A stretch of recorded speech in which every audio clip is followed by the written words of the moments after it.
Welcome to Virtues and Vocations, Conversations on Character and the Common Good. This series is part of Virtues and Vocations, a national forum housed at the Institute for Social Concerns at the University of Notre Dame and supported by the Kern Family Foundation.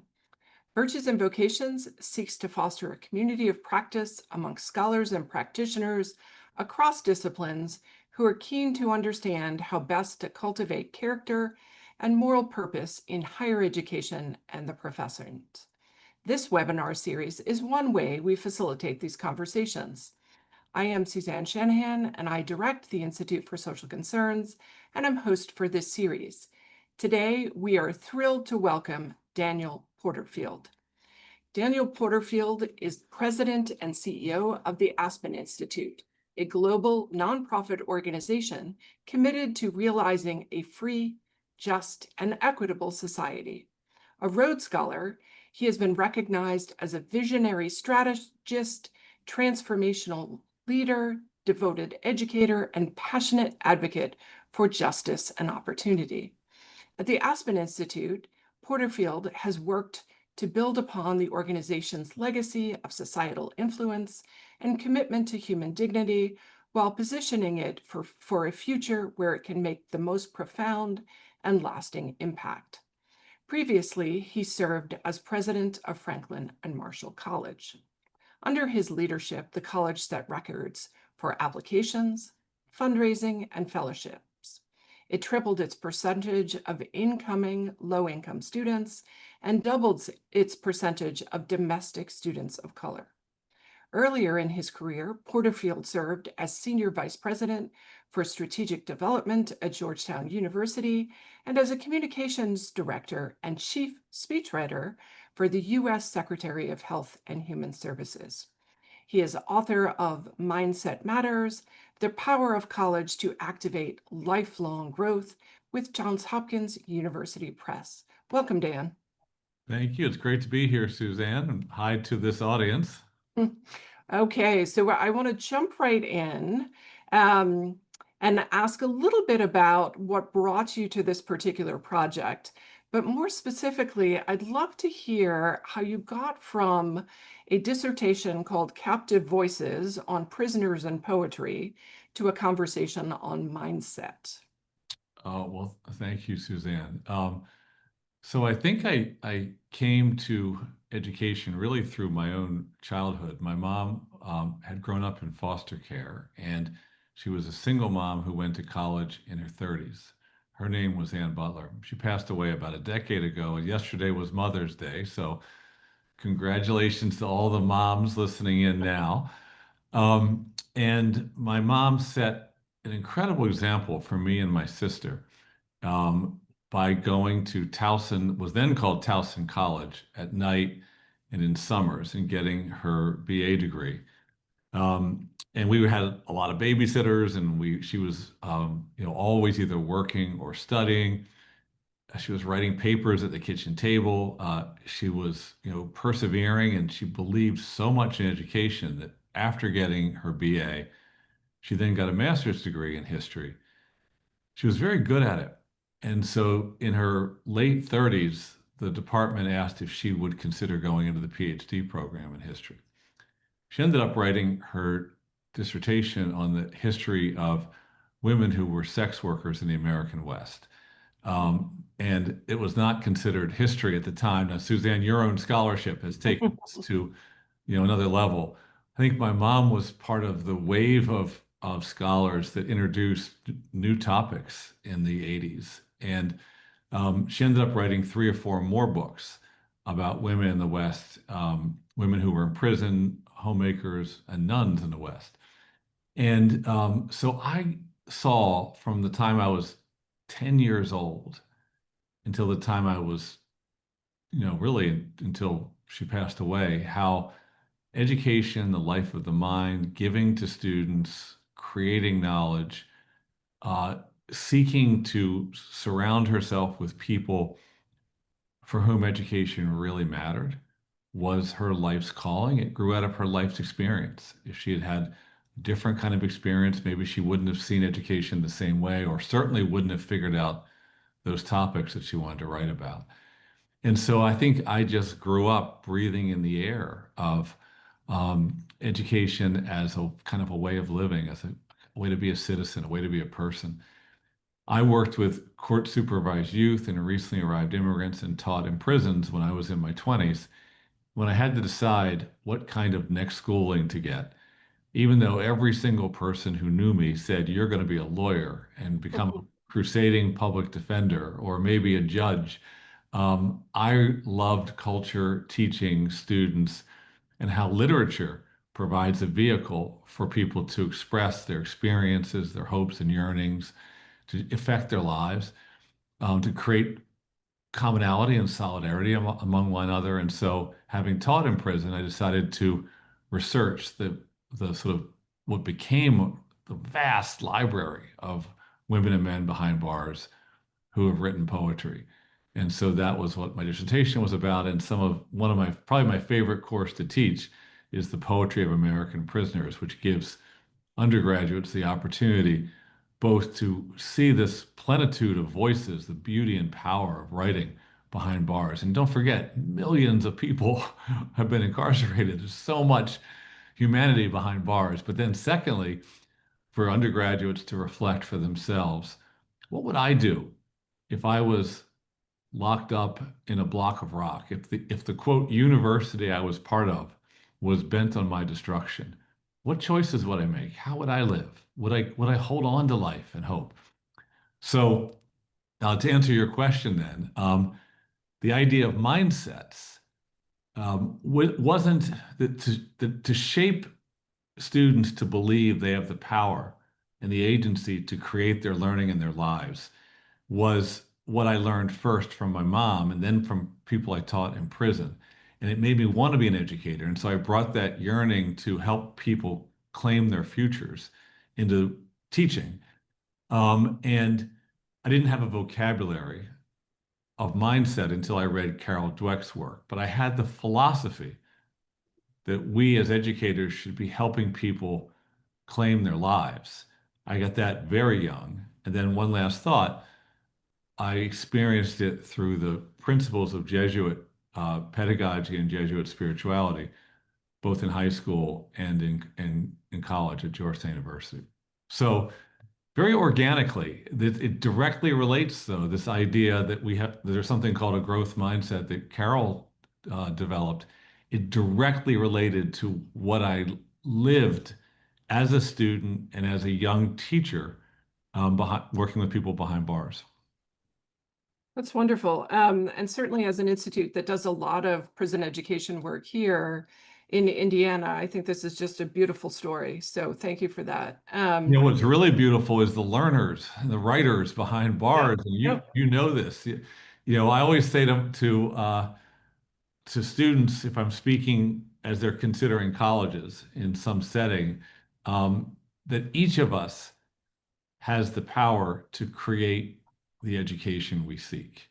That Mhm. if they believe that, it takes some of the pressure out of the question of which college will accept me and which will I choose.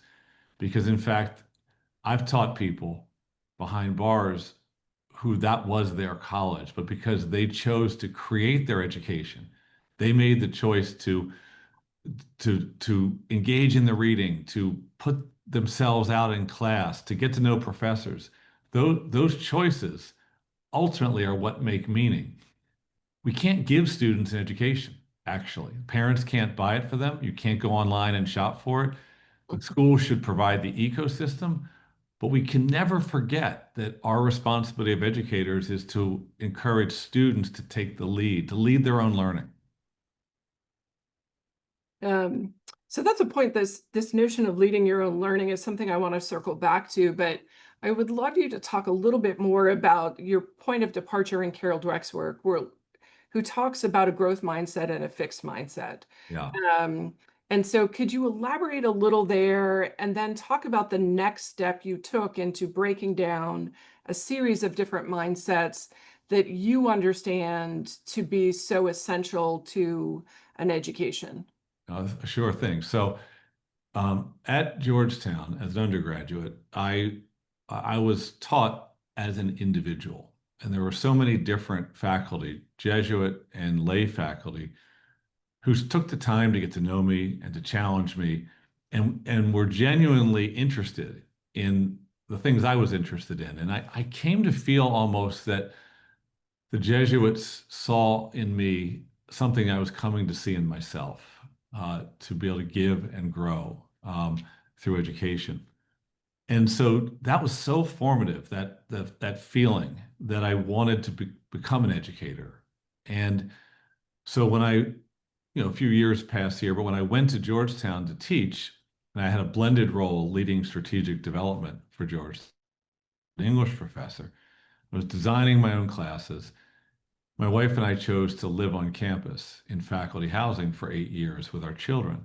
And so I had this three-dimensional experience, teaching in the classroom, working with students out of class as faculty and residents, and working with the university leadership on directions for Georgetown.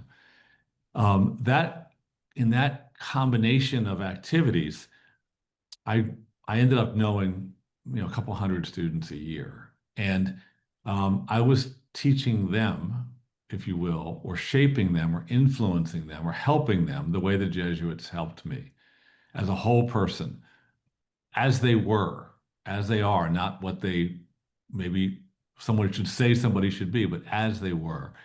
I always felt as a teacher that if I did a great job and they learned something in my class and they knew they learned, that they also might come back to me at some other moment when they needed advice or they were at a point of seeking understanding, and that you almost were teaching well in order to be trusted for that other conversation, that later conversation.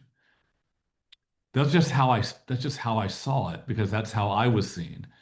And so then when I read Mindset by Carol Dweck in 2005 or something, I found a vocabulary that expressed this yearning for the kind of impact I wanted to have as a professor. I wanted my students to believe that they had the power to create their learning in their lives. That was what I wanted. I wanted them to feel they had that agency, they could do that, and that living into their potential was something that um, they should feel free, interior freedom to pursue.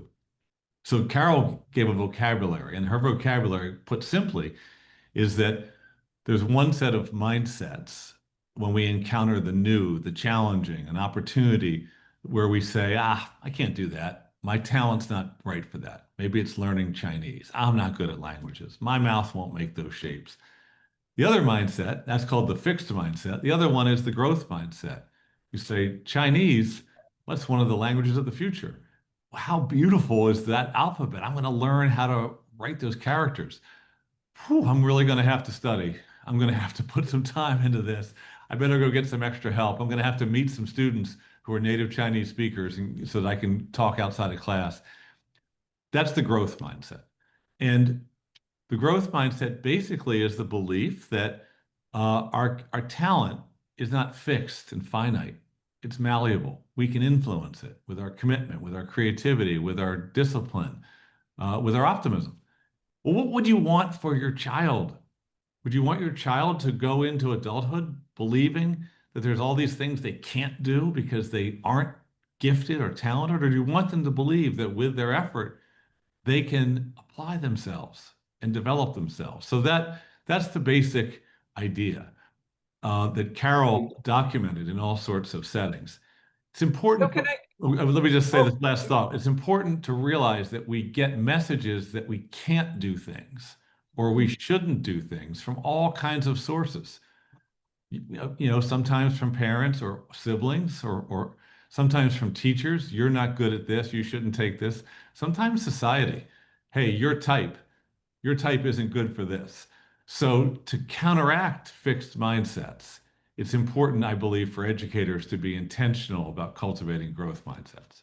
great. Before you jump into sort of where you've taken this, there's a couple things that I was thinking about in this kind of growth mindset notion.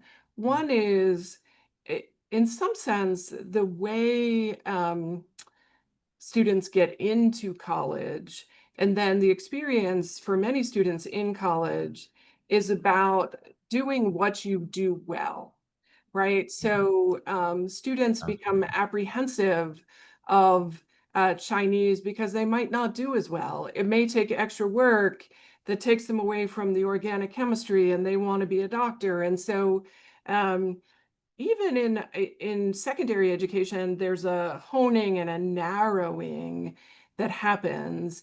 And it seems that there are many things that mitigate against this approach to having a growth mindset in university that um, You're right. right Yeah.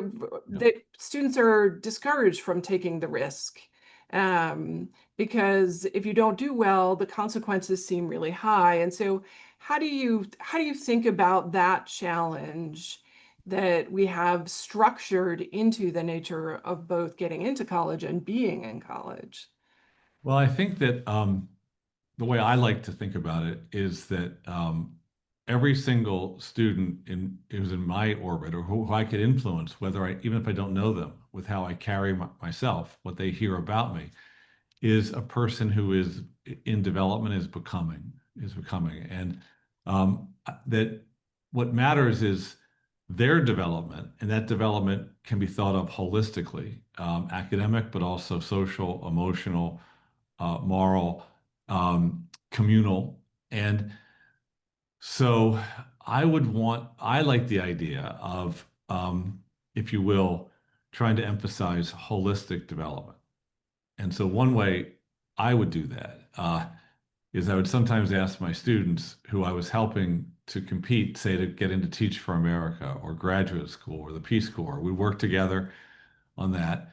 And then I'd say, you're going to have to do something for me too, though. What's that? So if they find out what they're doing, I say, now you got a great resume. We worked on it. It's really good.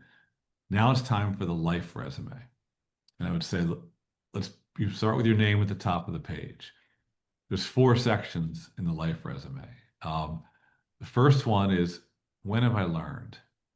Write for me in the last semester. Examples of when you learned, like bullets on your resume. Your second question is, when did I experience joy? When exactly? In a friendship, in a moment of transcendence, in a feeling you were doing what you're meant for. The third question on the life resume is, when did you deal with pain and difficulty? How did you deal with it?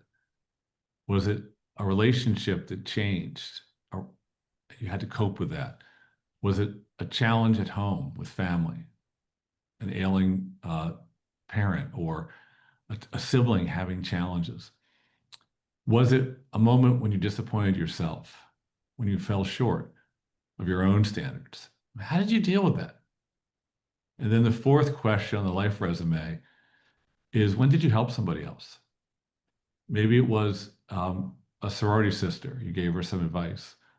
Or maybe on the team you're on, you helped the person who's actually competing for your position to play more. You helped that person learn something about the way the team works. Or you showed up for a study group and you realized that a student was really intimidated by the group. You helped him to be able to contribute. And my point would be that the life resume is one way to combat achievement ideology, that we are simply, whatever our accomplishments are, is who we are. Our value is tied to our accomplishments. That are, so the goal in life is either have a lot of accomplishments or avoid having bad accomplishments. But is that really what life deals us? Or does it deal us rather the chance to learn, the chance to feel joy, the chance to deal with difficulty and grow, and the chance to help other people? So my argument, which is actually appropriate for residential college experiences, formative, 18 to 23-year-old growth and development, is that we can deal with that problem you've identified, Suzanne, which is so real. The whole college selection process is about being judged worthy or not, that we have to expand our aperture and help students value each other and themselves because we have to value them in a broader lens. That doesn't mean every faculty member has to become, sort of a chaplain in residence, if you will, secular or religious. But it does mean that our settings as a whole should foster and value full development. And that will, I hope, ameliorate the societal pressure simply to achieve. That's great. I really appreciate that notion of whole person formation. One more question here. I think it's so striking how your own life experience brought you here. And I think the story of your mother is an extraordinary one, but also perhaps made you think uniquely, distinctively, not in the majority, both about your own education, but also what it means to be an educator. And so, um, for students for whom coming either from a low resource background or even an affluent background, where learning itself is instrumentalized or not prioritized, um, are there ways that you think of that college can make up for that or create a context really early on? Because it seems that you had an approach to your education at Georgetown that others were receptive to. You were reaching out, you were engaging, you were thinking things through. Um, are there ways from the get-go we should be kind of disrupting and reimagining what we do with students Yeah. as they get to college? Okay, there's a couple different things in your question, so I'm gonna give a short answer, but I also wonder what those who are called in or listening will say about this. I noticed Howard Gardner on the list. I recently, when I was writing my book, I read the book called The Real World of College that Howard and Wendy Fishman wrote, and one thing that they alluded to is the importance, if this question of beginning college, is to let students know right away, early, this is who we are. This is what we stand for here. I think there's a lot of things to do at the beginning of college, personalizing experience so that students feel seen right away, getting to know students outside of academic context so you can start to learn what they see as their asset that they bring to college, what their interests are, which may or may not tie to courses. But the overall institutional posturing was what I took away from that. One of the things I took from Howard's book. I think that's very important, that we should signal college is about growth and development. We prioritize that. We value that. We want to hear about your growth. We want to challenge you to create your growth. That we're about the place that activates your growth, not that does it for you or provides you just a service. Um, but now on this other question about the lower income backgrounds or challenged backgrounds, I have two things to say. First, I the, the scholar Anthony Jack has written a book called The Privileged Poor Mhm. about students like me who came from a lower income background and went to private schools before college. And I went from a public school system in Baltimore that went on shifts when I was in seventh grade. So my single mom would know that her 12-year-old boy was in school for 3.5 hours a day. She ran around the first day of school to all these private schools when this was announced and got me into a private school that gave me a scholarship. And that experience of being, from the city, going to a county school, a private school with students of many of a cultural backgrounds I had no exposure to, was both challenging and also an extraordinary learning opportunity and gift. And it did give me a sensitivity to an appreciation for the sometimes this is called in a famous book the hidden injuries of class, but I just want to call it the awakening moment when students see that the world is even bigger than they realize and there are resources that they don't even know how to name that others have. And so that is something that college provides, that opportunity for students to have that widening of their worldview. It's hard, yes, but it's been managed quite well by students, first generation college students for decades in America. It's not easy, but it's doable. In fact, maybe even some of those difficulties are even desirable.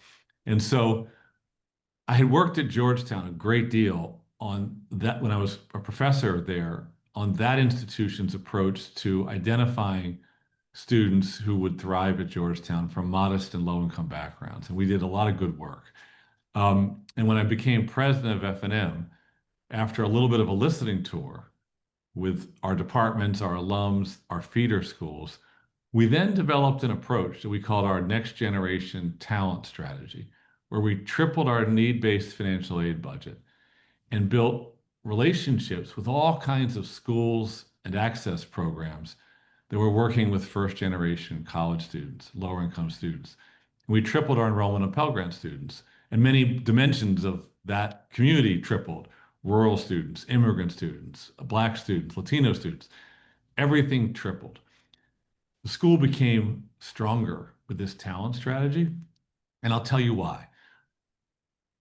We identified through a little bit of research qualities of, let's call it for the moment, individual character, but I don't mean moral character, attributes that were predictive of success at this very rigorous liberal arts college.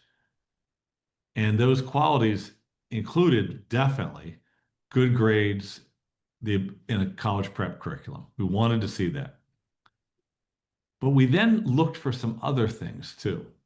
So one of them was we looked for students who would raise their hand for opportunity, even if they only had a little because of where they lived. There was one AP class and they took it. There was an access program you could go to on weekends and they went to it. There was a church group that did community service and they took part. Maybe they picked a school important at Notre Dame and Georgetown, the Cristo Rey network schools, where they worked their way through high school to have a college prep experience. But we looked at who says yes to opportunity. And a liberal arts college, if people aren't actively getting involved, you end up with a lot of buildings and nobody doing anything. You need people to want to be active, to go to be in the plays, to go to the games, to organize the clubs and the all the different kinds of cultural activities. The second additional trait we looked for was this is a very hard grading school, very hard. Lots of research opportunities, but it's hard. Who has resilience? Who has dealt with setback, with disappointment, with difficulty? How did they do it? How did they go forward, even when things are difficult? Think of all the students, for example, who are undocumented all around the country, whose parents are undocumented. They get up every day and go to school and say, I am going to deal with this. I'm going to get some good grades here. I'm going to go to school like everybody else. I'm going to aspire to college. Those students, and this is, adolescents we're talking about. Those adolescents have the ability to say, I am not going to be defined by the worst thing that happens to me. I'm going to go forward. Well, at a hard grading school and in a place where in general, the time of life, 18 to 23, when there's lots of changes and challenges, resilience is a talent. The third one, this is the last one I'll mention, is for talent. Who at the age of 16 or 17 is able to value education so much that they will sacrifice for it? Now, someone would say, is that a talent? Delaying gratification in pursuit of a higher aspiration, being able to sustain that, that is talent. Don't tell me that's not talent when so many distractions and so many reasons to slow down exist in the world. So using that framework, strong grades in a college prep curriculum, and then the willingness to sacrifice to get an education, the ability to deal with setbacks, and a pattern of saying yes to opportunity.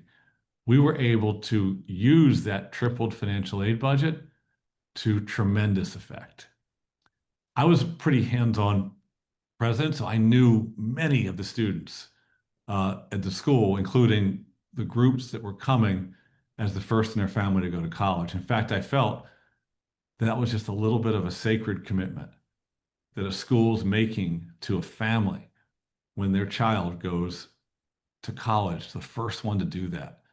And yes, there are all sorts of individual challenges and wonderful things to incorporate into creating an environment where first gen students can thrive.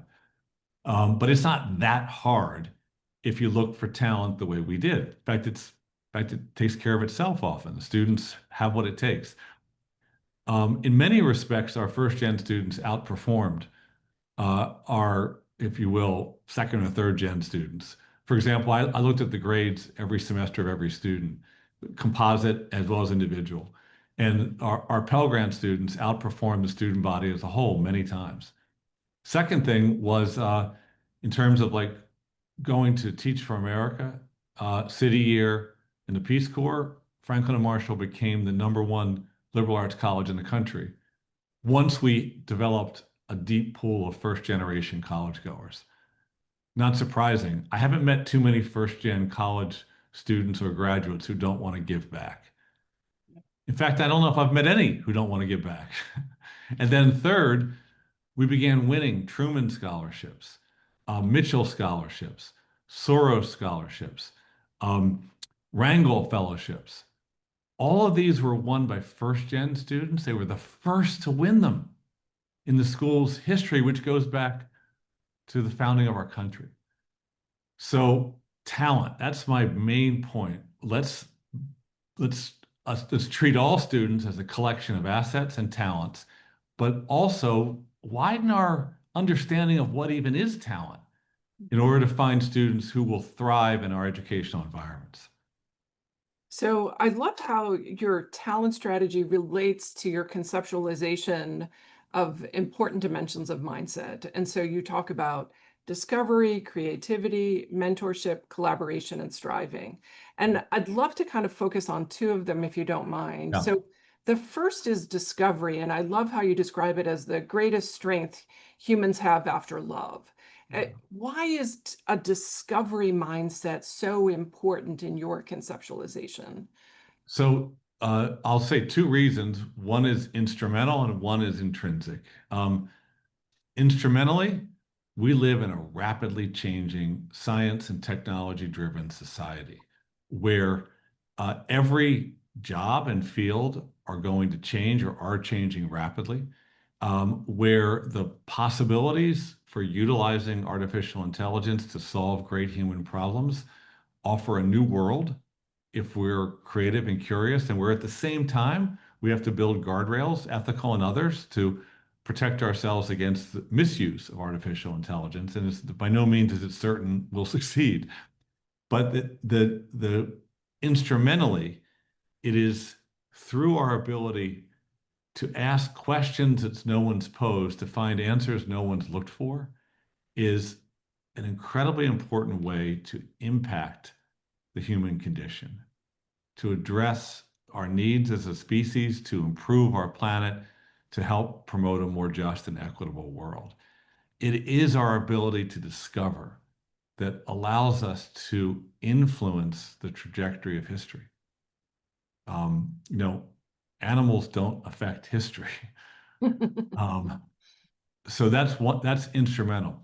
Intrinsically, I believe that all of us are on a journey of becoming, of growing into our best selves, of creating our best selves, and that a discoverer's mindset is one way to fulfill an inbuilt human capacity to reach for and yearn for more. It's not the only way to do that, but it's one way. And so instrumentally, I think it's valuable, but intrinsically, I think it learning and growth creates a kind of a can create for many a feeling of meaning and purpose that justifies itself, independent of its outcomes.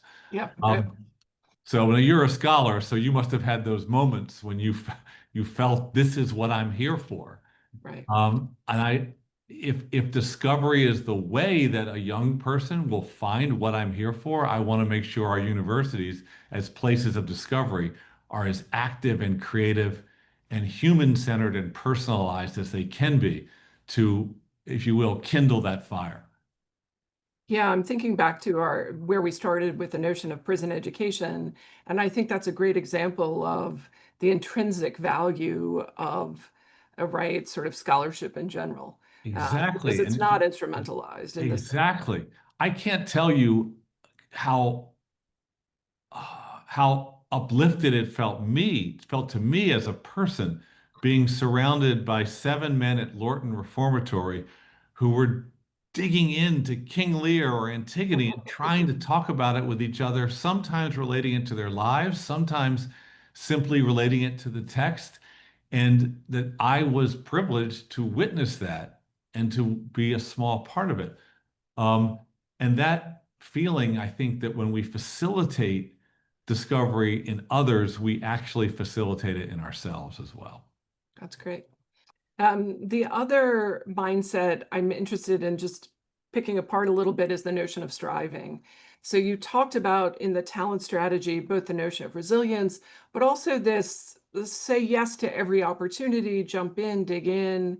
Um, in the book, you also have this really lovely Madeleine Albright quote where she said, "It's not about success, but it's about keeping faith with life." Yeah. So can you talk a little bit more about why striving is so important as a mindset in Yes, education? thank you. So, the way I define striving is growth that is powered by a sense of meaning, value, and purpose. So, I wouldn't be against like somebody who seeks to grow in their particular, let's say, science knowledge so they can progress in their degree towards being a doctor. I have nothing against that.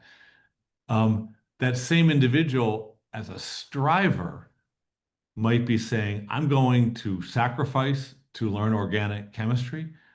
I am going to volunteer to go work in a chem lab. I am going to go follow a doctor at my local hospital and see what she does. I am going to sit down and buckle down and really prepare for those MCATs. And I'm doing that because my little sister has a rare disease that has inhibits her life. And I want to, having witnessed that, I want to be the one that helps other people's little sisters not deal with that. That's what I consider striving, when it's growth that comes out of our values. Um, and so I wrote in the book about Carolina Giraldo, who was powered by her parents' belief that as immigrants from Colombia freeing narco wars, they would themselves create new lives in this country, and in doing that would then give back. And so that it was her family's strength and values that powered her own education.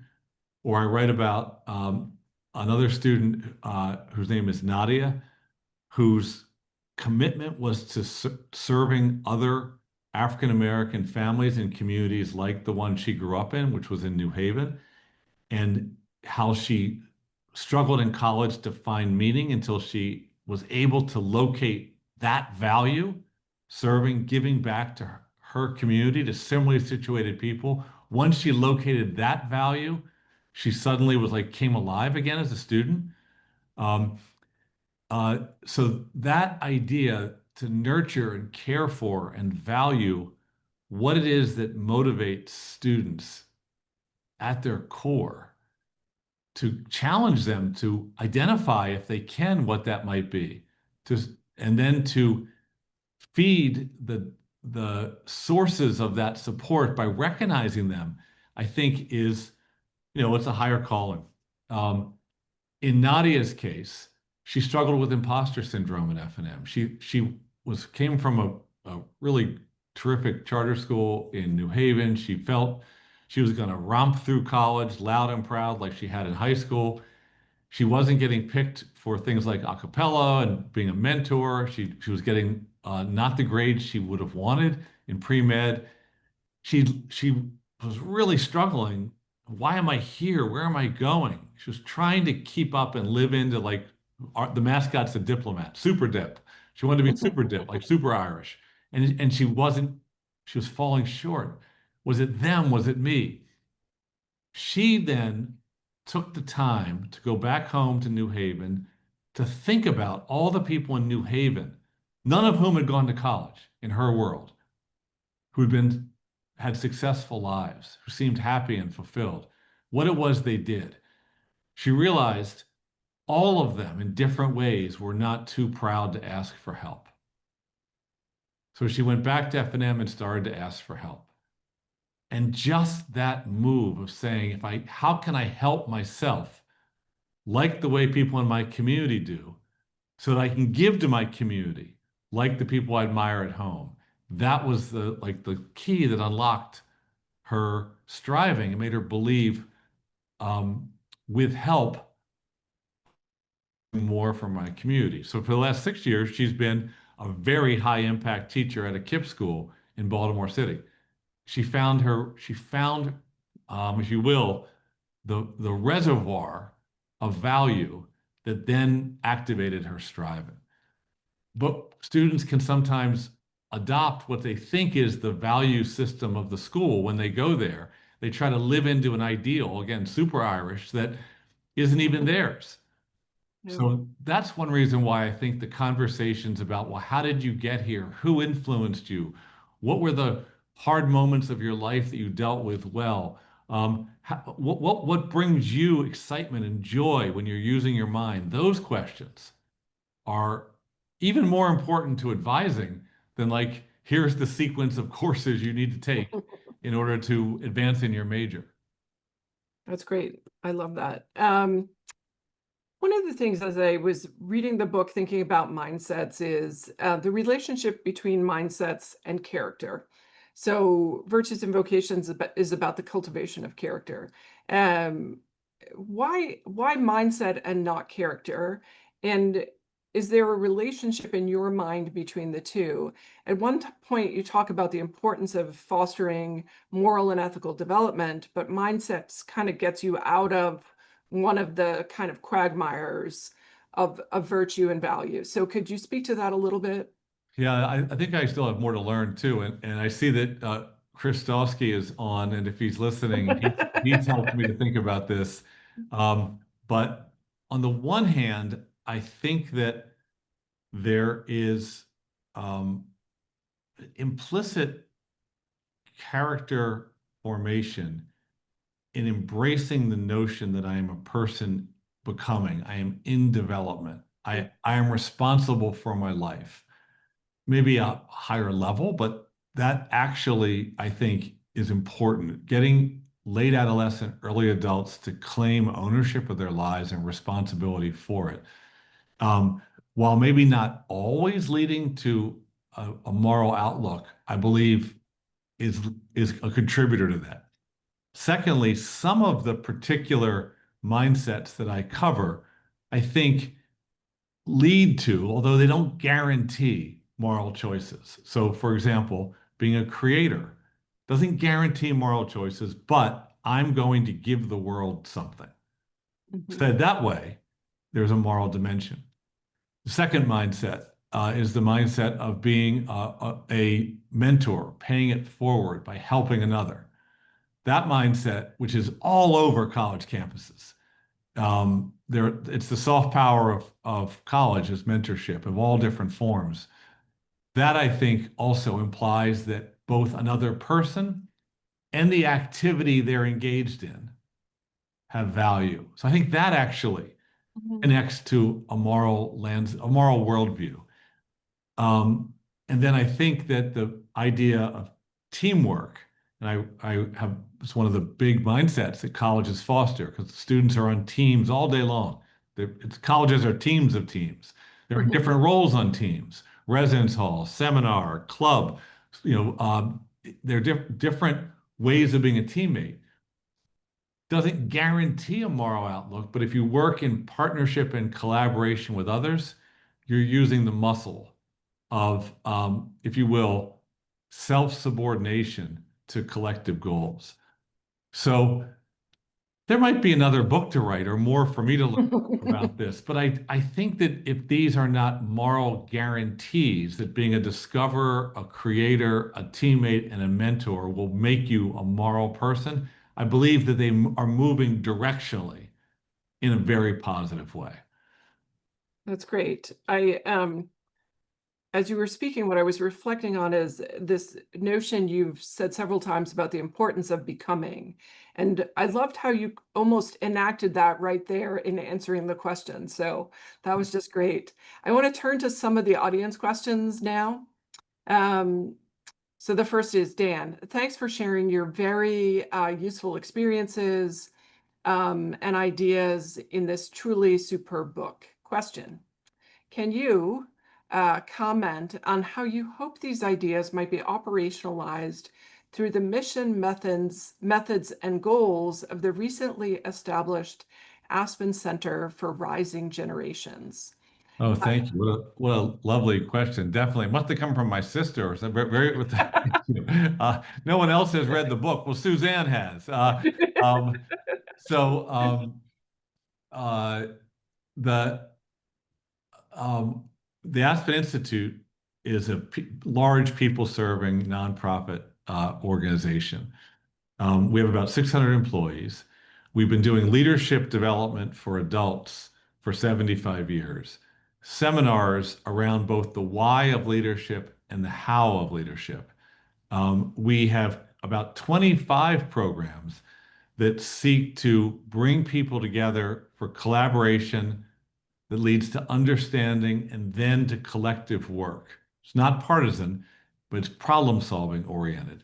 We have teams of community college presidents working together on improving the 2-year college experience as a escalator of upward mobility and successful transfer also. We have groups of businesses working together on, say, collectively reducing carbon emissions. We have other groups of businesses that are working together on how to make the entry-level job a steadier springboard to economic security and more. And then there are 13 Aspens around the world that are like us, bring people together for the dialogue that leads to learning, that leads to collective action. India, Mexico, many in Europe. The most inspiring one right now is Aspen in Kiev in Ukraine, where 10 colleagues are holding workshops on things like economic development and education for young people in subway stations and bomb shelters. So committed to having a civil society that serves a democracy. So, so there's a lot of different Aspen parts, and this has been built over 75 years. And so over the years, we began to make offerings of leadership opportunity or collective work to younger people, both young adults and youth. One of our greatest champions was Mike and Jackie Bezos, who are the parents of Jeff Bezos. And without telling their story, both Mike and Jackie, as teenagers, made critical, moral, life-defining choices that enabled them much later in life to be able to be philanthropists. And so they've supported over the years Aspen extending open arms to educators and families and communities for younger people. We run a center for Native American youth, for example. It's now on all sorts of reservations, working with Native youth in non-reservation settings also, and other programs for young. Mike and Jackie made a significant donation, the kind that, it's a privilege once in a career, perhaps, to work on something of this size, of $185 million to endow at Aspen a center that will engage young people with the Aspen methodology towards one vision. Here, this is the vision. Can we make it possible that civil dialogue, talking to one another across any supposed divide of difference, civic engagement, getting involved in your community, whatever that might be, and leadership development, cultivating your own talent and greatness. Can we make that with others, a predictable part of growing up in our society for all young people. That's our vision. And it is very much a growth mindset vision that we see all young people everywhere as a collection of assets and potentialities and beauty and love and lived history. And we are leaning in, and we'll do it forever now because it's endowed, leaning in to provide the context where young people can be challenged to grow, supported to grow, and put into intergenerational context where they feel the presence, care of people they respect, respecting them, which is really one of those magic moments when a younger person feels the respect of someone they respect. So that's what our work is, and it implicitly ties to growth mindset. And I would say that when I just defined striving as values enabled aspiration, values promoted growth, I really was taking that away from my Aspen experience. I probably couldn't have used that exact terminology before I started working here because so much of our work across all this stuff we do is about asking and encouraging people to understand the state, declare what is it you value, and then to also, in a trusted conversation, say, how do you live that value? What do you do when that value is in tension with other values? What do you do when you fall short of that value? And we think that this active effort to name what it is we value in dialogue with others who value differently, and then to try our best to live what we say we believe is the definition of integrity. Having values and living them in a complex world. So I hope that I love that. I appreciate that question. And I hope that what we're doing with younger people now, just started this year with Kaya Henderson, recruited to lead our effort. She's the former superintendent of the DC Public Schools. I hope that anybody who's on this call will check out our website and track our work over the next couple of years and offer some suggestions and partnership. Wonderful. Thank you for that. I want to try to squeeze in at least one more I'll question. try to go on lightning round mode. Okay, so earlier on, you mentioned that part of formation was simply being taught as an individual. I love this idea about the life resume, but can you say more about how a faculty member in the professions, for example, an engineering faculty member who teaches labs and technical classes might implement these ideas? I think create space in the class, in and out of class, for the discussions of what matters. And one of the things that the Kern Family Foundation has done, which is so exciting, is invested in engineering programs to help facilitate a question, if you would, there's my vocabulary here, but to introduce the question of why, how do we make a difference and why should we into professional education? I've found that people in professional education love to talk about how to make a difference for others and why. I have not found that to be a dissonance-inducing question at all. I think that where the dissonance sometimes comes is when people are living in the world, doing their jobs, and they're wishing they were making more impact. They don't know what to do. But the educational moment, this is critical. And I really thank the Kern Family Foundation for the way it's approached partnering with a variety of institutions of higher learning like Wake Forest and Notre Dame and others. Great. So also just want to put in a plug for our integrating virtue workshops where our own Sam Dean can figure out with you how to do that. So There you go. And yep, I think everybody knows that you can't be preachy about this. The point is to foster a conversation. yep, I think that's right. So just as we wrap up here, I would love you just to reflect on this particular moment in higher education, and maybe end with a hopeful note of what you're most excited about in the higher education landscape more generally. What do you see So as the greatest possibilities and opportunities? I think that the greatest possibilities and opportunities are for higher education to double and triple down on our core mission of teaching students for transformational learning. and developing knowledge that improves the human condition. And we can and will serve this country and the world by doing those two things exceptionally well. Now, many institutions right now are wondering if there is a kind of a punishment coming for them because of criticism of higher ed, some fair, some clearly unfair, but some clearly fair. And we are going to have to ride out this moment, in my opinion, by listening. And the best action we can take is to lean in and say, how do we make a more demonstrated difference in the lives of people counting on us? And how do we do work in knowledge that really will make a difference for our world? And although it's a time of a great deal of unrest and conflict, it's also a moment for educators to shine because what we do is so important. That's wonderful. I really appreciate that hopeful note as we end this seminar. So I just want to thank you, Dan. This was extraordinary.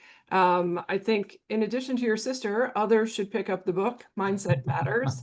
I think it gives you a really great, I think the stories are just so rich and profound and illuminate the mindset so well. Well, So if I could, let me leave the listeners with this last thought then. I wrote this book during COVID and I called about 50 students in order to think with them about a year or two out of graduation. What did they think really mattered? What were they leaning on? How did they feel they were growing? And I knew all the students beforehand. It wasn't like I was cold calling, but it was a way to reconnect. And it was so personally meaningful. First of all, to have those conversations and then to try to organize it into something coherent. And then, thanks to Johns Hopkins University Press, to actually have it become a book. And so, for everybody listening, if you haven't written a book yet, you have one in you. Your life experiences, your intellectual perspectives on the academy or on education or the world are real. And it's worth it. It's worth it. The day I opened up this thing and held it in my hand, it was a book, and I was able to send it to my students and say, "Here's how it came out." Was one of the best days I've had, and so I want that for everyone. that's wonderful. And with that, I want to thank folks who joined us and thank you, Dan. And we'll see you all next fall. This is our final webinar of the year. All right. Have a good Happy summer, summer. everybody. Thank you, Bye. Suzanne.